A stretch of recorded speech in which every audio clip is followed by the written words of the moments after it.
Hello and welcome to my first impressions, really, of Dragon Quest VII, Fragments of the Forgotten Pass. I am Wes, the average trainer, and I'm just going to spend a little time to talk about my experiences with this game so far, and just some, general thoughts, mostly. So anyway, I have had Dragon Quest VII since it has released, like mid-September, so I guess it's been like a month since it came out. So how does the game hold up? Well, I'm only about 11 hours in. I've just finished the section where you have to go against the automatons. I'm not going to say much more than that for fear of spoilers, but yes, I'm fighting automatons. And I have to say, I'm really enjoying this game so far. It's a pretty interesting mix of simple and complex, I would say. And it's really fun. Thus far, one of my favorite parts about it is the traditional combat.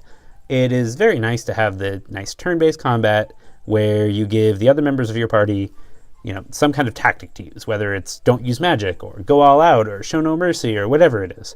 And you don't really have to directly control them, which is kind of nice. You only choose your action for your main character, and then they just go ahead and do their own thing. Or you can make it so that you could control their actions if you're, so desirous to do that. I tend not to because I usually am playing on the go, and I don't want to have to make all the decisions. I just kind of want to mindlessly grind for experience and such.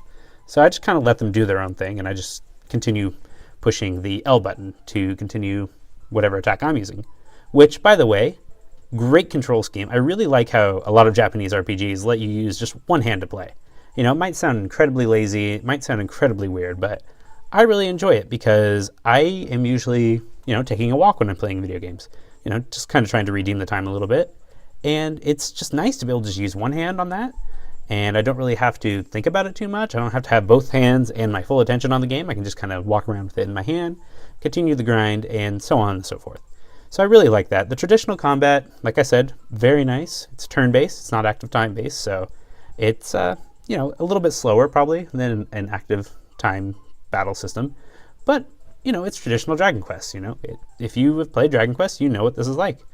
Let's see. The game looks really pretty. I really like the 3D models, especially now that I've seen some of the PlayStation era graphics for this game. Whew, that game was rough looking on the PlayStation. And I think they did this game a great service by remaking it on the 3DS and actually having polygonal models with the more cel-shaded Toriyama style, which is honestly one of my favorite styles that there is to begin with. I love Dragon Ball. I love, Dragon Quest. I love the look of Chrono Trigger, even though I haven't finished it yet. And I really liked the look of Blue Dragon when it was out. So in that regard, the aesthetics of this game really hold up. Now, I'm just going to talk a little bit about the different characters real quick and pretty much call it a video because, like I said, there's not a whole lot going on.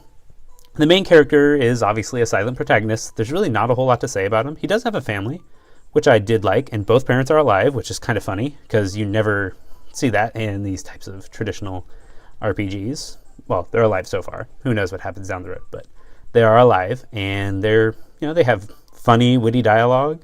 Your dad's a fisherman, and, it kind of really sets up the plot very nicely having those characters. But he's a silent protagonist. There's really not much to say about him. Thus far, I have Kiefer, Maribel, and Ruff, so I don't have any other of the characters that are on that box art that you see right there. Kiefer is a lot better than I expected. You look at his design, he kind of just looks like a buffoon, to be honest. You think he's just going to be like, Moose from the Archie comics. Just kind of like, I'm doing the thing. Yeah, let's do this. Yeah. Oh, I'm a big lunkhead. But no, he's actually a really smart, driven character who just really wants to find out what are the secrets of this island. Why are we the only island here? That's kind of weird.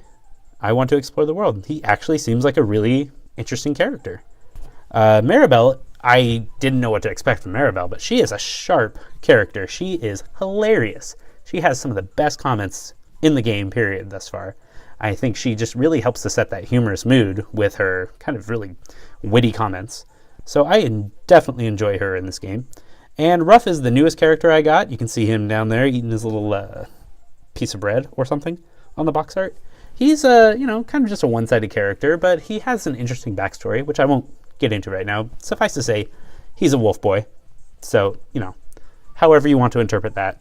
I'm not going to give you spoilers, but he's a wolf boy, somewhat uncivilized, one might say.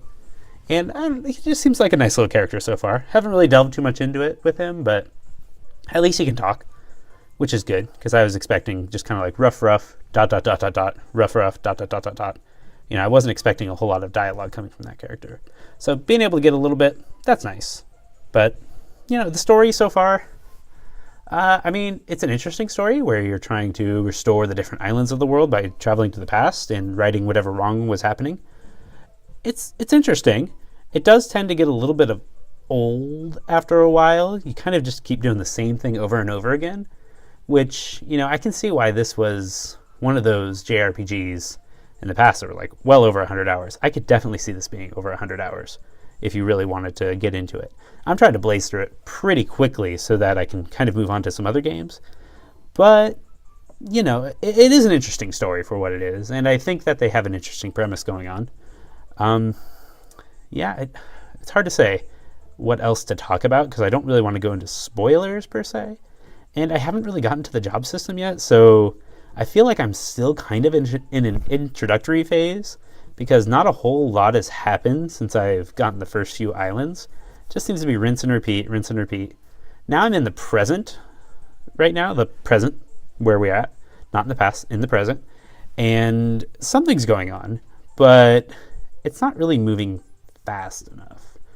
And I hope that it starts to pick up a little bit once I get the job system. I hear that you have to be like 20 to 30 hours to get the job system, which is kind of a bummer because Bravely Default, it was there right from the start. But this is a